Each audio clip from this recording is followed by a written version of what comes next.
Give it up for Nico Carter, everybody. Before I bring up your next comic, you guys care to hear about my day? Yeah. I ate a handicapped chick's ass called a Meals on Wheels.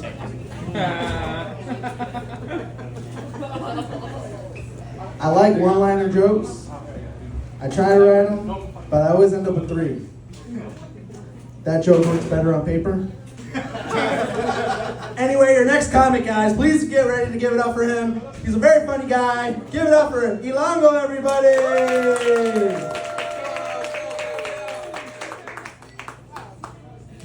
Give it up to Aquapini, everyone!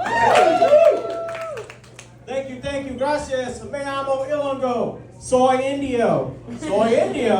Aunque, pero la gente aquí me dicen chilango.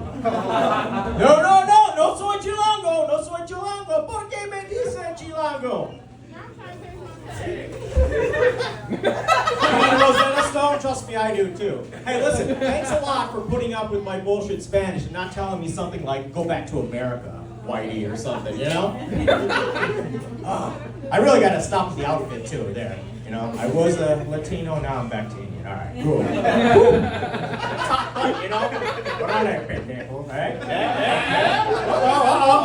Hey, my catalytic converter better still be in my car. I'm trying to get the fuck out of here, you know what I'm saying? God damn, I'm having fun. This is great, seriously. So I do want to talk about myself, and I'm really happy to be on this show. I am Indian. And, you know, sometimes people try to get cute, and they'll be like, what kind of Indian are you? Are you dots or feathers? That's been around for like 30 years, okay? I'm call center, not rehab center. Hey, if you're groaning, remember this. You people stole their land, I'm just leasing it, okay? Right? Gotta fight fire with firewater, baby. You gotta double down like a casino. Which, by the way, I'm originally from Northwest Indiana, and I thought that's where we were driving down to today, you know, Horseshoe Casino and all those things, right? So yeah, I am Indian, and today's the last day of Asian American Pacific Islander Heritage Month. They're not Asian, that's why they're leaving. Bye. It's cool though, we love you. You know the fucked up thing though about this month, being Asian American Pacific Islander Heritage Month, is that it's also Mental Health Awareness Month. You guys know that? May is Mental Health Awareness Month. But Asians don't know that either, because any real Asian will tell you, Asian families don't give a fuck about mental health. They don't. You know what Asian Americans and Asian families do with mental health? They treat mental health the way I treat my porn usage, okay? They keep everything private. I only search on a private browser. They never share anything, and I never click that share button. You know what I'm talking about. Don't suddenly act like you're a Mennonite right now. Oh, I've never seen a laptop before. What's he talking about, this share button? Every porn site out there, whether it's Pornhub, RedTube, Splash, Dash, and Cash, which is the one I'm waiting for the URL pending before I can buy it, you know?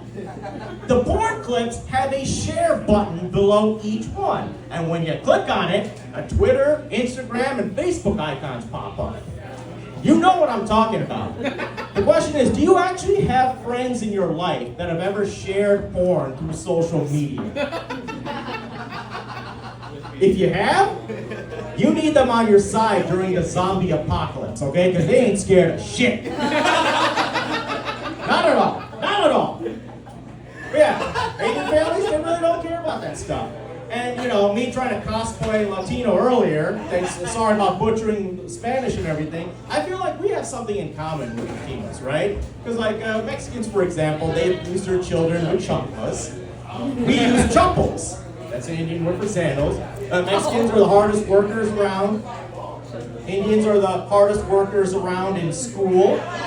No days off for Mexicans, no days off for Indians. And I know this, because as a kid, like, I would get a fever, right? I wasn't faking it. I didn't stick a thermometer in the light or anything. I had like 103-degree fever. I'm like, Mom, Dad, I can't go to school. And my parents would look at me and they would say, listen, I truly believe that you believe you're sick. So just go for half the day, all right? If you're really that sick, just go for half the day. Just go from 7 to 3:45. And if you're still sick, we'll pick you up at 4 instead of 4:30. I was like, all right, thanks, you know. I'm getting old. Recently I turned 43. Ask me about my skincare, Noxzema, Neutrogena, I don't know what the fuck it is. Eating babies, I don't know. But, you know, I'm 43, but the problem is I still drink like I'm 23. And so I get hangovers like I'm 83. It's not good. And I'm a husband and a father, so I'd like to be around a little bit. But the thing is, like, I try to get after it. You know, I go to the gym, I work out and all that shit. But I've always hated my body for a long time, you know? Anyone else here in the body positivity movement? Yeah. You're like, yeah, I think it's bullshit, but I still listen to Lizzo. Right? Look, man, this is my first time wearing a shirt like this with arms, and I didn't learn to wear shorts until I was like 35. Right? But the thing is, I am body positive. I'm positive my body could be better. I don't have body dysmorphia, I have a very clean mirror, okay? And a realistic sense of self, right? So I try to get after it, you know, I go to the gym, but I also do like martial arts. We got any martial artists in here? All right. I hope your head's like a... Good.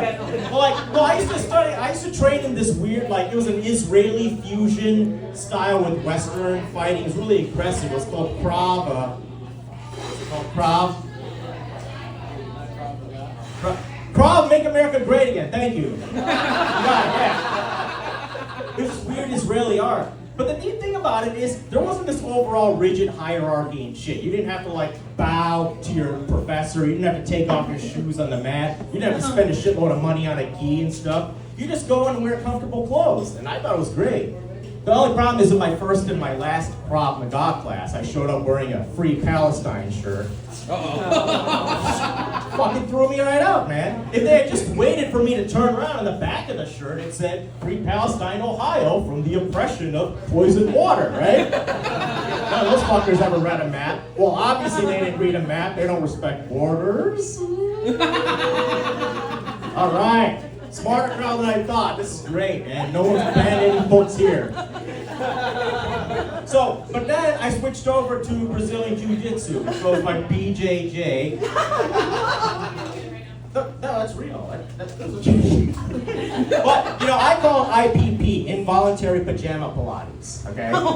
That's what you're doing, right? But the thing is, my friends will act like I'm really tough and shit. No, here's what's gonna happen. If you wanted to challenge me to a fight, I'd be like, all right, let's go outside. Let me check out my car and the catalytic converter first, right? And then let me go back inside and ask some of the waiters and waitresses for a broom. I'll go back outside, sweep up all the broken glass and rocks, and I'll put my coat down. I'll be like, all right, come on, man. Come at me. Come at me. Come at me.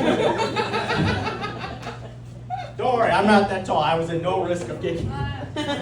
So the point I'm trying to make is that I treat my body like a temple. The only problem is that temple was bombed out in Syria in the earthquake.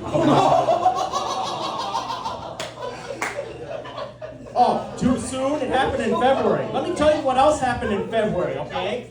No one cared about that horrific earthquake because in February, all everyone talked about was the Super Bowl. Rihanna's in the Super Bowl. Rihanna's performing and her womb is watertight so her baby didn't fall out. Rihanna at the Super Bowl, it's an earth-shattering event. No, bitch, the earthquake was an earth-shattering event. Alvina's and give it up to Petey here. Thank you, everyone. Thank you so much. Give it up for iLangoLaugh, everybody!